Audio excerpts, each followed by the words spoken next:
way through.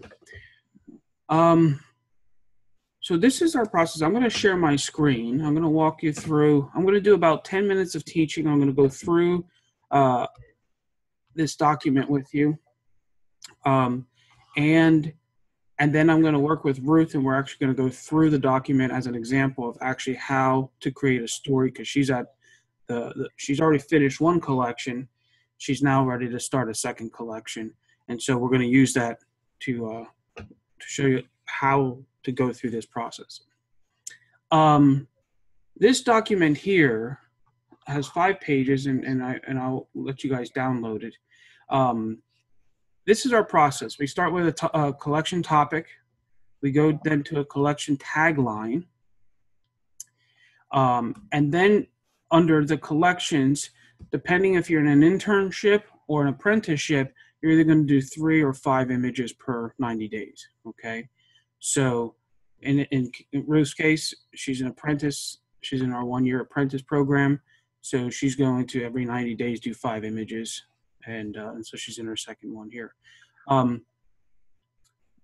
Under the images, we want to first talk about what aspect of the collection topic are you going to think about. And then we want to break down a story, the story into 2 to 5 word phrase, maybe about 2 to 3 word phrase. And then break that down into a 1 to 2 sentence about what we call a change of charge. And I'll explain all of this as we go through the process. But that's our process. So we're going to start with this macro idea, the collection. In Ruth's case, it'll be significance. That's what she wants to focus on, this concept of significance. And then we're going to look at 5 different aspects of what it means to be significant, or aspects of significance. And we're going to have a conversation about that. And then when we get those 5 aspects, we want to then make them go a little deeper by giving it maybe like a 2 to 3 word phrase, and then go even a little deeper in explaining the change of charge. And the change of charge comes from a statement that Norman Rockwell made, that he said one of the keys to his success was his ability to make the viewer feel 2 emotions in the same piece. And if you're feeling 2 emotions, a couple things happen. One is that when you feel one emotion and you go to another emotion, there's a passing of time. And so rather than the artwork being dead and stillless, it's now animated, it's alive, and you're engaging with it, participating in this dialogue and this experience with the art, and it's requiring that there's a passing of time and you feel it. Also, by shifting the emotions, you're actually then not only being aware that you feel a certain thing, but also when you're aware of the second emotion, there's this transferring, you're actually moving the person from one state to another state of consciousness. And we produce profound art, and what that means is that our art is specifically designed to stimulate a shift of consciousness. So we want to focus a lot of times when we focus on our collections, I think it's 57 virtues, that we have a list of 57 different virtues that we may focus on, one of them being significance. And so what we want to do is make sure that we're producing art here that is uplifting to the soul, okay? And that's what we call our story. It's the sensation, the feeling, the purpose, the meaning, the significance of the piece. And what result is it having in the viewer. So once we have that, I just want to show you then, one of these sheets is used to be filled out for each image. So here we have our aspects, like I explained earlier, the story phase. We can write in here the sentence. On this one sheet, you can put the topic and the little tagline. And then we go through a 5 layer process. The first is story. The second is line, space, value, color. And in each part of the process, we have a macro and a micro. part of the process. And so what the artists do at the academy, they'll come in and check these off as they go through that process.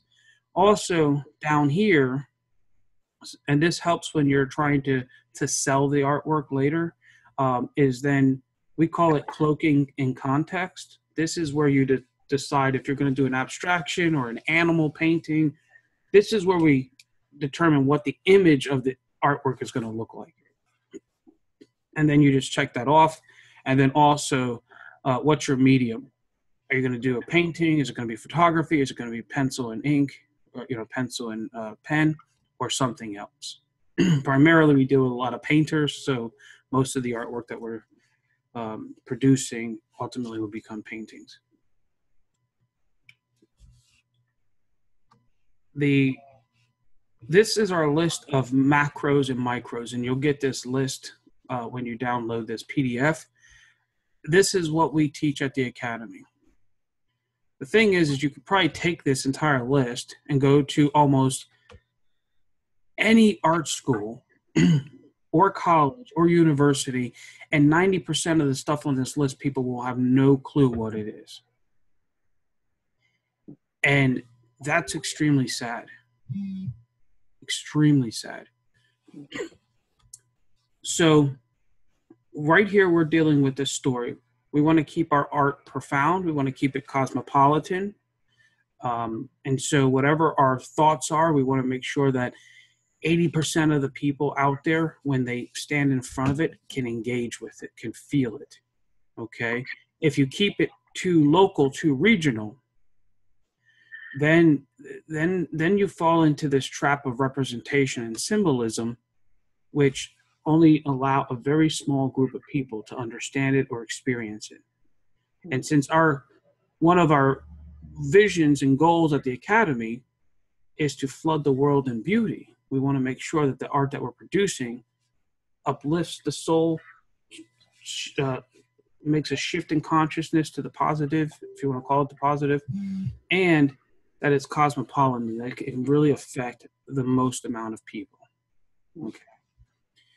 In the micro, we're going to we'll have a conversation about body language, marks, patterns, and then you can then go and look up dance and sound and music and those other types of art forms to understand this process even better.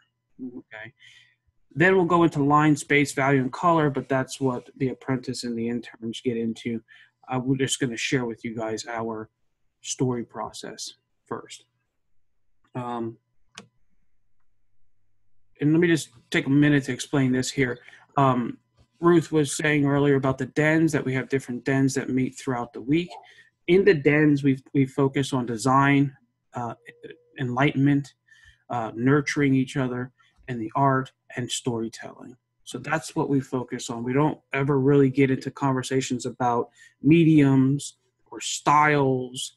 We want to primarily focus on telling our stories, designing them, creating an environment where you feel nurtured, that you can grow and you feel safe in, and that there's insight. When you come and you leave, you feel like you've grown because there's enlightenment that's going on in there. Okay. And so in those, we'll have what we call quote masters and vision casters that come in and share something, and then we'll do 4 critiques. And then oftentimes at the end, we'll end with an analysis. We'll take a master artwork and then we'll analyze that piece. So you can really get to see how masters were using these techniques in the past. And then also when in the academy, we have this peer review. So for example, after this meeting, Ruth will have a peer review with Ivy, and that's just a nice midweek break to get feedback from from a buddy in the group. And so that's our system. And we're going to come back all the way to the beginning here. And Ruth and I are going to explore